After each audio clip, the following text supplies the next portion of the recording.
Si Bartolome Admanan na matagal na kilala dito sa Samar bilang Kapuling ay isa sa mga pinakamatagal na commander dito sa Samar. At kahit nung kanyang pagiging NPA, naging CO siya, regional CO siya dito sa Samar at Leyte. At 41 years siya na kasama sa Kilusan. Ipapakwento ko yung kanyang buhay para ma-appreciate natin kung halos kasi ito na yung late 60s, andito naman na yung NPA, pero yung 1977, doon kayo talaga nag-full time. So, Commander, pwede bang simulan mo muna kung saan ka lumaki, anong bawang mo? Okay. Ano yung background? Ako, mahinumdum na good ako. Ano yung Commander? Tagalog. Nung may na ako, may nakakaintindi na ako sa mga sa mga bagay-bagay. Dito lang ako sa Balingasag na lumaki. Tapos pumunta ako sa Maynila, sinama ako ng kapatid ko. Ay hindi nga nag-isang buwan, umuwi na ako. 1970, mga pa yan. Ano pa ako? Mga 8 to 9 yung edad ko. Tapos tulong-tulong lang ako sa sa kapatid ko kasi yung ama ko namatay na, kaya ang kapatid ko ang nagtatrabaho na. Tapos dyan yung ko nanay. Tapos nung 1975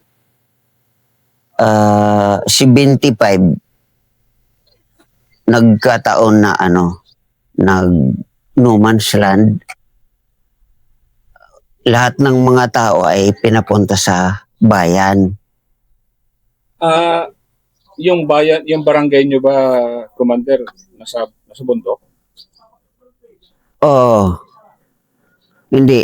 Yung mga tao pinapunta sa sa bayan namin, sa Oras. So lumaki ka pala sa isang hindi sa bundok. Hindi sa bundok. Hindi. Hindi sa bundok. Dito lang sa barangay namin. Okay. Oo. Okay. Tapos nung yung mga tao nandoon na sa bayan.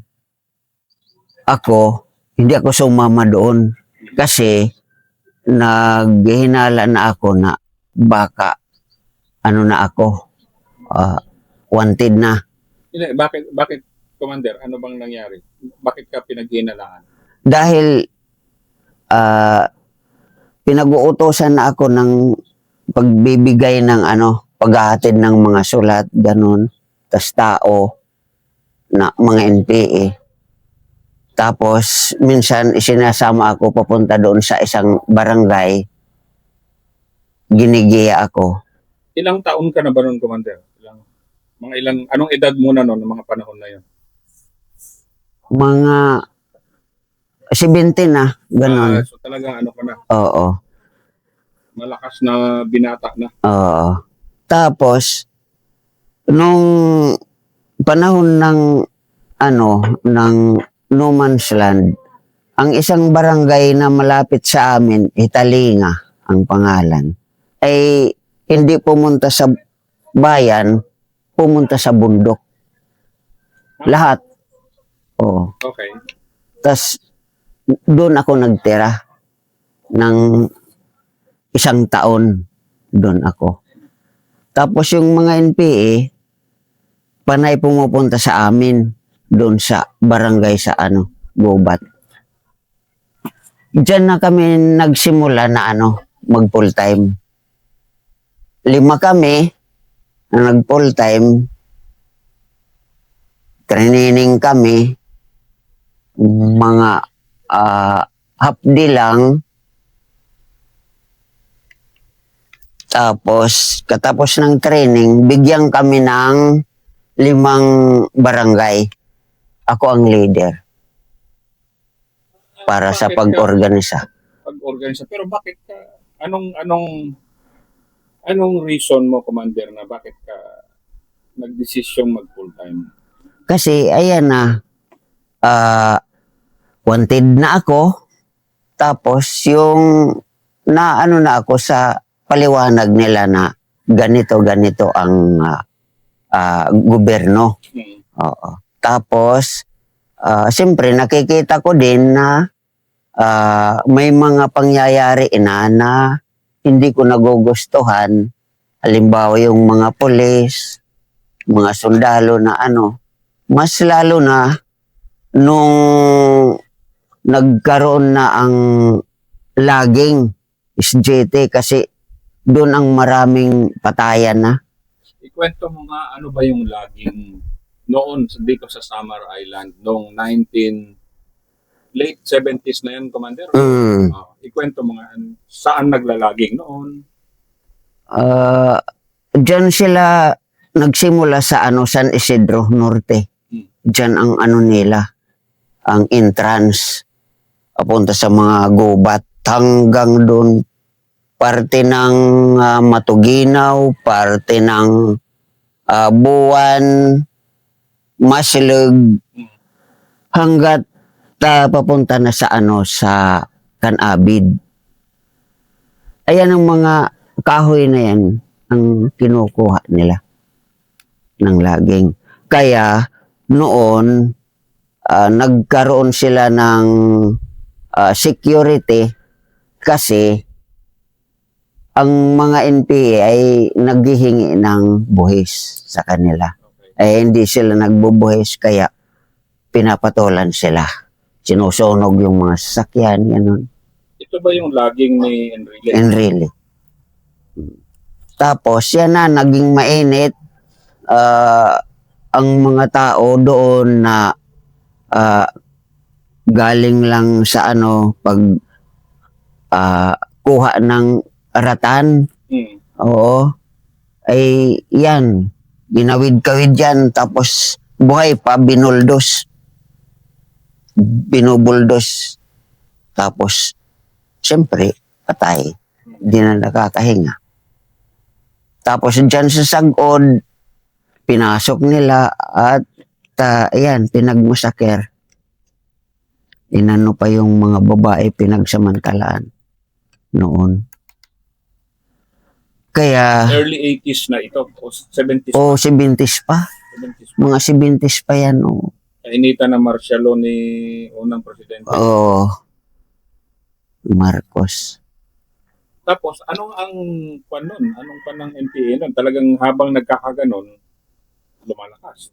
Oo. Siyempre, umaayaw ng ganong pamamaraan.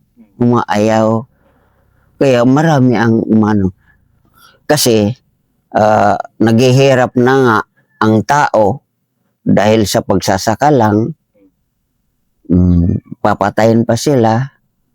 Ganon. Kaya, marami ang umaakyat na GMP.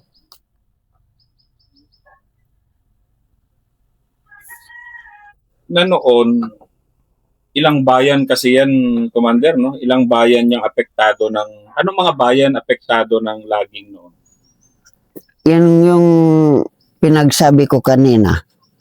Dito sa Nabas, sa Matuginaw, sa Masilog,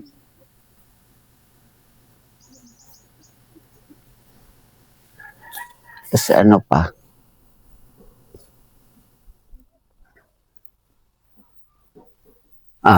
Canabid.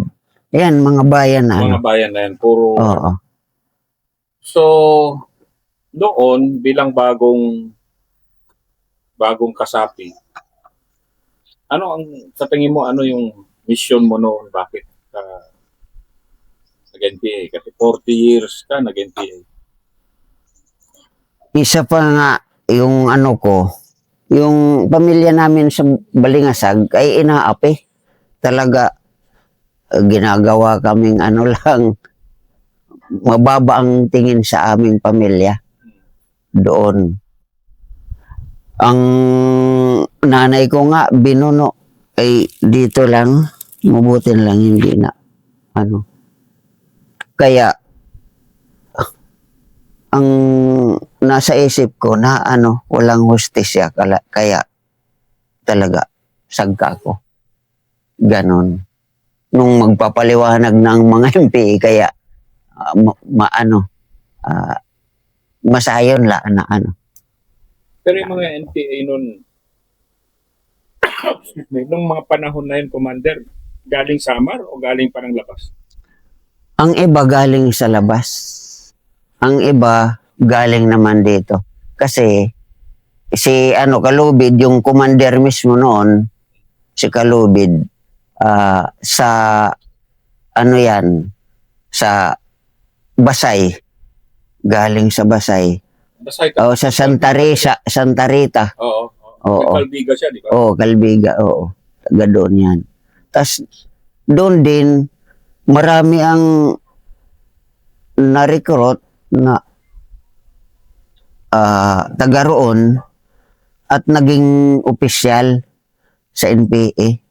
Galing Kalbiga. Oo. Kasi kinukwento nga yung anong ginagawa niya daw noon na nagsisimula din siya si Kalubid. Oo, Kalubid. Ayan. Tapos, siyempre, may din mga galing sa norte. Sila Nido, sila Bimbo noon, sila Sayong, galing naman sa este. Sayong. Noon. Mga opisyal yan sila noon. Yung mga katulad mo noon, so ang rason ng pagpasok nila sa NPA noon dahil kontra sa laging sila. Isa yan, sa kontra. Tapos, siyempre, nakikita nila sa kanilang bayan, sa kanilang mga barangay na may mali na pamamalakad. Ganon. So mga unang taon mo, Commander, 1970s, anong trabaho mo? Ang naging trabaho ko ay, ayan na nga, nagsimula ako sa sa pag-organisa. Ako ang leader. Tapos, training ako na medical, isang buwan. Pag natapos ang training ko, ipinasok ako sa isang squad, naging medical agad ako doon. Tapos, nung isinama ako sa pag-organisa dito sa ST, ikot-ikot kami, medical ako dito sa ST. Hanggat nagkakaroon na ng mga TO, tactical na opensiba, nasasama ako dyan. Unahin natin yung una mong tactical na offensive. 1980s pa yan o 70s pa sa Barayong.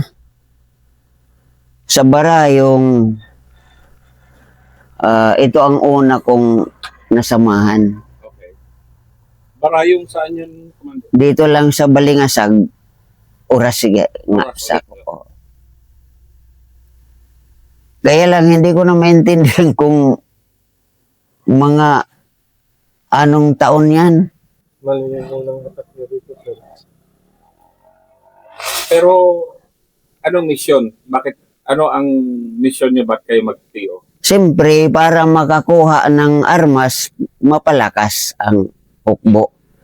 Kasi noon, kulang-kulang pa kayo. Oo, talaga kulang. Dahil yung mga baril ay mga homemade lang. Ganon. So anong target nyo nun, Commander? Munisipyo o detachment? Siyempre, mga pulis pa, inaambos, oo. Police ang inabot? Oo, noon. Ambush. Oo. Sige nga, ikwento mo nga gani. Ito yung una kong marinig na ambush dito sa Samar. Sa Barayong, isang ano kami, isang squad, malaking squad, mga 15 yata kami. Yung na ano namin, na naging pattern, ang pagdadaan sa ilog, galing sa Hipapad. Kaya, yan ang inano namin, plinano na maambos. Nasa ilog sila. Oo, nasa ilog. Kasi dito, para sa mga hindi taga Samar, hindi pa nakapunta ng Samar, ang pinakamabilis nyo rito na ay bangka? Ano ba yung pangalan ng ano? Ano yun? Lancha. Lancha. Lancha, kung Ano? isang Lancha. bote, ganun. Oo. Bote. Okay. Bote pa lang tawag dito. Oo. So, normally ba yung mga polis noon, busy pa noon? Ano sila? Sumasakay sa... Oo. Sumasakay. Okay. Kaya yan ang inabangan namin. Paano nyo inabangan? Sa mismong Pampang? Dito kami sa sa mataas-taas na parte ng gilid ng salog. Salog, ilog. Oo, ilog. Okay. Ilog. So, ito yung una mong encounter? Oo. Sige. Pagdaan, ayan, tinira namin. Nakakuha kami doon ng 3 armalite, 1 bar.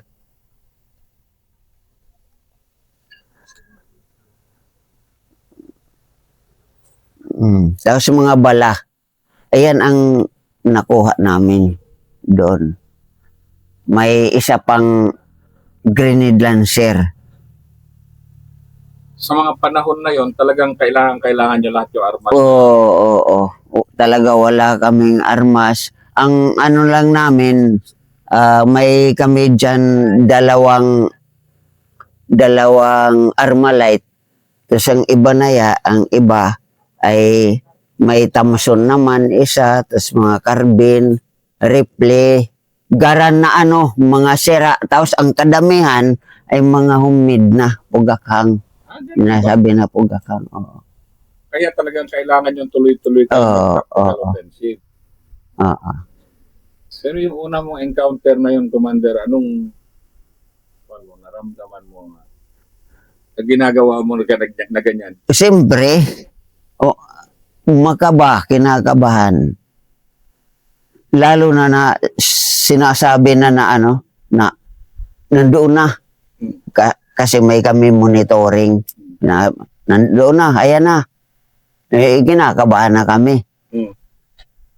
Hanggat pagka rating, inumpisanan buto-buto, mas lalo na makaba ang nararamdaman dyan. Hanggat natapos, ayan na. Pero noong una ka makakita ng patay, may napatay kayo doon, di ba? Noong una ka makakita ng patay na PC. Malayo naman ako, di naman ako nagpunta doon. Oo. Kasi medic ka pa. Oo. Nandun sa sasakyan. Dito lang naman ako sa Di naman ako pumunta doon sa may sasakyan. Pero, nung matapos yun, ano ba? Anong naramdaman? Bumalik na, oo. Mas naging masaya dahil may may dagdag na baril na para mapatuloy ang pananambang. Ganon. Tapos, ako ang nakadala ng isang Armalite na nakuha. Ibinigay sa akin. Oh. Binigay sa'yo. Yung baril ko noon, nung umambang kami, ay doble zero. Ano yun? Shotgun yata yan. Anong bagong pasok mo? Shotgun pa? Oo. Nung bagong pasok ako, wala. Ano lang, yung humid lang na maiksi na baril. Ugakang yan lang ang dala-dala ko sa pag-oorganisa namin. Yan lang. Sige nga, ikwento mo naman, Commander, paano kayo nag-oorganisa ng mga unang panahon?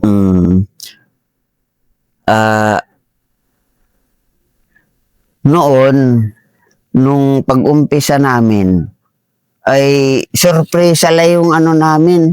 Pagpupunta sa barangay, diretso mas meeting. Mas meeting kami agad. Sinusurpresa namin sa hapon na. Tapos hindi kami nagtatagal. Alis kami. So example, ito, barangay ito.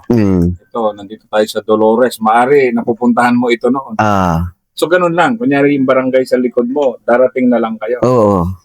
Wala kaming sinasabi na maganda kayo doon. Wala ganun. Pero, ano noon yung sinasabi nyo na bakit sasama sila sa inyo?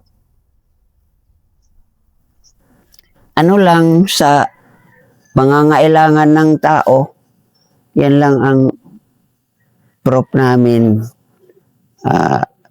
na maganda na pag-eskwela ng mga bata. Tapos ito, yung pananamit, ganon. Tapos mga pagkain, yung mga batakan na pangangailangan. Yan lang inaano namin sa kanila, sinasabi. Tapos pakilala na kami na mga NPE kami, ganon. Ayun lang namin.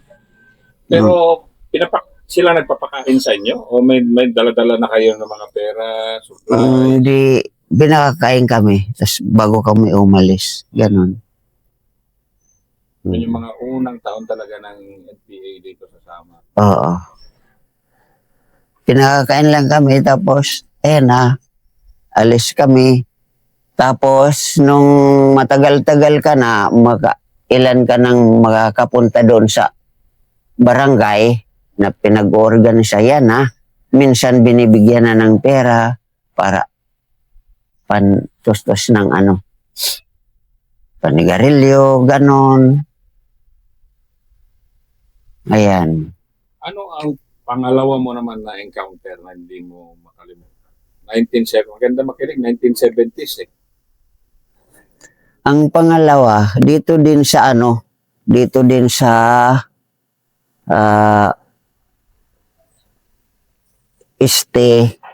ang raid sa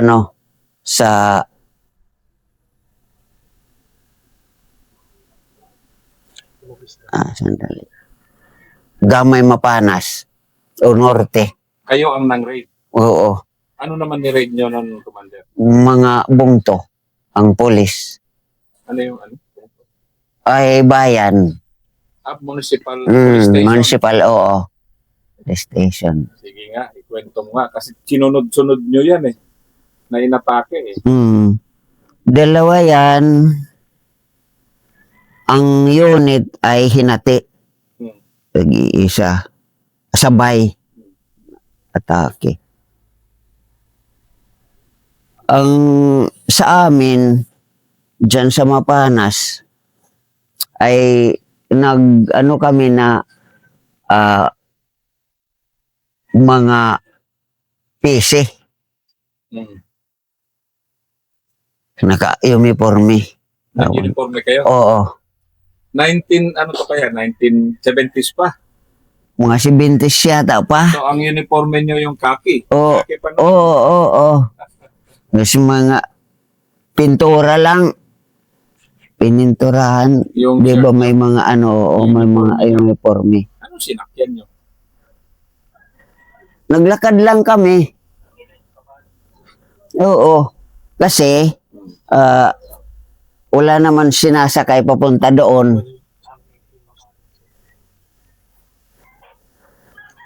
Kaya,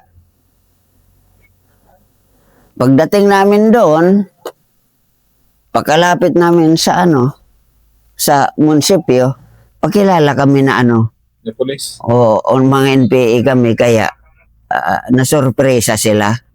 Nakuha namin agad yung ano, walang putok. Yung mga baril. Marami ng baril namin dahil mga garan ang kadalasan na ano, ang karamihan na nakuha namin. Ano bang baril ng police ng mga panahon na PC pa, no? Anong baril ng mga PC pa? Armalite, mayroon na. Ilan-ilan na, Vietnam. Mm. Tapos ng patapos ng Vietnam, no? Pero mas marami ang garan. Garan. So, pasok nyo, walang nakagalaw? Wala, oo. Walang nakagalaw. Kasi may nahuli kami na nakatali. Yan ang pinauuna. Papunta doon. Pakalapit, wala na. May nahuli kayo Oo. na yun yung parang bihag mo. Oo. Aray ko po. Kaya sinabi na namin na mga NPA kami. Kaya sorpresa na sila, wala nang magawa. Kuha namin lahat ang baril. Ilan kayo noon, Commander, yung raid na yan? Mga ano na, 2 squad na kami, platoon. Ano?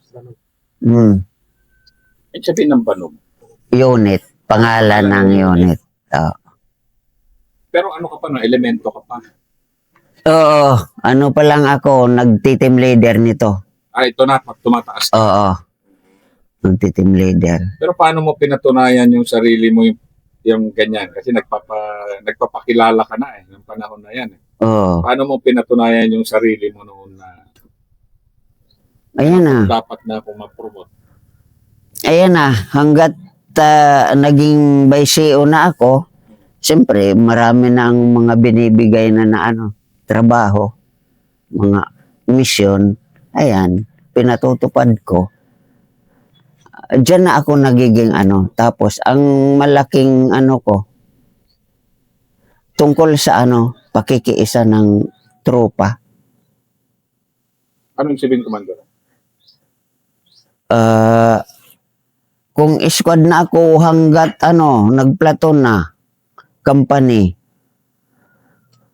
Kasi yung mga ano nga, mga baga ano-ano na mga elemento, mga pasaway pa kung sa ano.